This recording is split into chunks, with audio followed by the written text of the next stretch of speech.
আপনাদের ইশতেহারের তলাতে লেখা আছে যে প্রশ্ন উত্তর পর্ব থাকবে, প্রশ্ন উত্তর পর্ব থাকবে।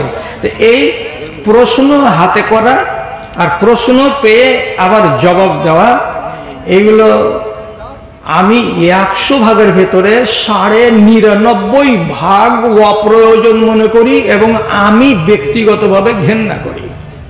আমার নানা রাখবে, হ্যাঁ, ঘৃণা কেন করবে? কিছু আমাদের দেশে এমন বক্তা আছে, যদি খালি প্রশ্ন হাতে পায় এবার কেজি আর বাটখারা আর ছটাঙ্গি দেখাতে শুরু করলো। আচ্ছা, আল্লাহুম্মা সাল্লি আলা আল্লাহুম্মা বারিক আলাইহি, মানে বহার দেখাতে শুরু করলো। কিন্তু ফতুয়া দেওয়াটা এটা চারটিখানি কথা নয়। আর গালাকে বলবো যে তোমরা সওয়াল করো, একটা মানুষ বাদ নাই যে লোকটা সওয়াল করবে না। আর বেয়াদবি মাপ, রসুলের মজলিসে একদিন চলছে আলোচনা, এই একটা সওয়াল, এই একটা সওয়াল, এই একটা সওয়াল, তো রসুল্লাহ কিছু জবাব দিলেন। একটা লোকের মন সুর করছে, তখন বলছে আমি একটা সওয়াল করবো রসুলকে। তো সওয়াল আর খুঁজা পাই না মনে মনে যে কি জিজ্ঞাসা করব, বেদিশা হয়ে যায়। তখন কইছে কি, আল্লাহ রসুল আমার বাপকে।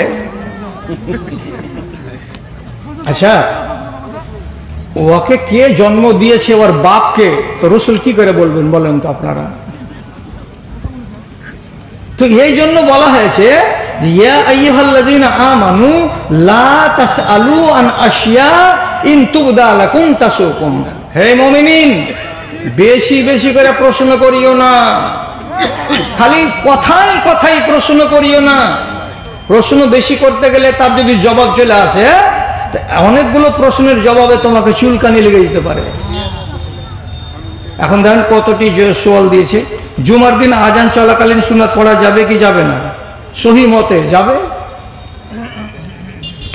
বর্তমান জালসা সম্পর্কে কিছু বলবেন? যেমন দোকানপাট, ছেলে মেয়ে অবৈধভাবে চলাফেরা করা। খালি জালসাতে নয়, জালসার পরাদিনও অবৈধভাবে চলাফেরা করা হারাম, আর জালসার ময়দানে তো আরো হারাম। আর এর জন্য গলা ফাটিয়ে আমরা বললাম, দায়ীটাকে, বক্তারা দায়ী নয়, দায়ী হচ্ছে কমিটি। তুমি ইশতেহারে লিখে দাও যে আমরা এইগুলা দোকান বসতে দিব না, আর তারপরে 6-7টা ছেলেকে এত বড় বড় ডাং হাতে দিয়ে খাড়ো করে দাও। একটা দোকান যদি বসেছ তো ইয়ার পায়ের গুল্লাকে ফাটিয়ে দিব, বলে দিলাম। আপনি সব রাস্তা নিয়ে নিবে। কিন্তু এই জাত কি ভালো মানুষ? গ্রামের নাম বলবো না, জালসার ফিল্ডে বসতে দেওয়া হবে না, ফাইসালা হয়ে গেল।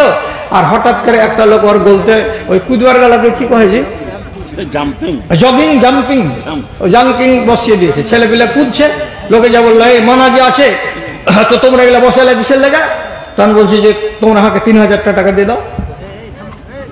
মানে কি, জগিং ওয়ালার কাছে 3000 টাকা নিয়ে নিয়েছে, বলতে বসিয়ে দিয়েছে, আমার বলতে চললো তো তোমার কি? এ তো পোকা লাগা ইমানদারের দেশ এটা। আপনি মানা করতে পারবেন? মুর্শিদাবাদ একটা জালসা হলো, গ্রামের নাম বলবো না, ওখানে এলান করা ছিল একটা দোকান বসবে না।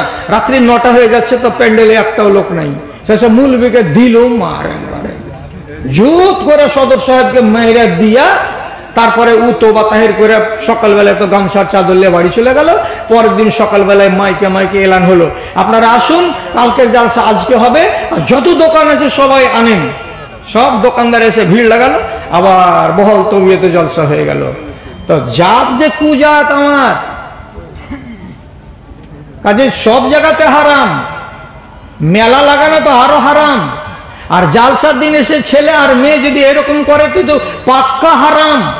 এবং যে কমিটি জালসার দিন মেয়ে ছেলেদের দোকান লাগতে দিবে, ওই কমিটি মাদ্রাসার সেক্রেটারি হক আর প্রেসিডেন্ট হক, গলাতে যদি বংশী না লাগাই, কিয়ামতের দিন তো আমাকে বলিও যে তোমার কথা মিথ্যা। কিয়ামতের দিন এর গলাতে বংশী লাগাবেই লাগাবে।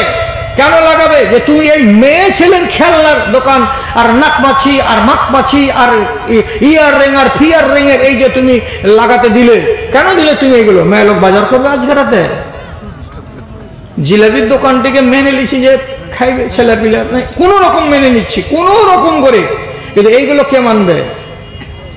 বলছে যে জালসাতে কিছু, জালসা সম্বন্ধে ওয়াজ করেন, ওয়াজ করে করে চুল দাড়ি পেকে গেল। বেনামাজি কি কাফের? কোরআন হাদিস দিয়ে জানাবেন। অ্যান্ড্রয়েড যদি মোবাইল থাকে, ঝগড়াটা বাংলাদেশে দেখো কেমন কামড়া কামড়ি শুরু হয়েছে। নতুন করে আমি কামড়া কামড়ি করবো না। দিনের দাওয়াত কেমন ভাবে দেওয়া উচিত, যেমন ভাবে দিচ্ছ আর যেমন ভাবে দিচ্ছি এভাবে দাও। মসজিদ কমিটি এবং মোড়ল সর্দার কেমন হওয়া উচিত, তুমি কেমন আমি তো জানতে পারলাম না। তুমি যদি চোট্টা হও তো তোমার মতন যেন না হয়, তুমি যদি ইমানদার হও তো তোমার মতো যেন হয়। মসজিদ কমিটির লোক ইমানদার হতে হবে, যারা লুটে পুটে খাবে না। এখন বর্তমানে হরিশ্চন্দ্রপুর এলাকাতে একটা গাঁ আছে, প্রত্যেক বছর 1 টাকার সেক্রেটারি হয়েছে, টাকাটি বসেছে, তখন রাগ করে আরেকটাকে সেক্রেটারি করছে। ও 2 বছর থেকে ও খেয়ে বসেছে, আরেকটাকে করছে, হিসাব দেনা হ্যাঁ বলছে অকহা আগে হিসাব দিতে। এরকম বেঈমানকে মসজিদ কমিটিতে আনবেন না, এগুলো এগুলো ইমানদার লোকের কাজ।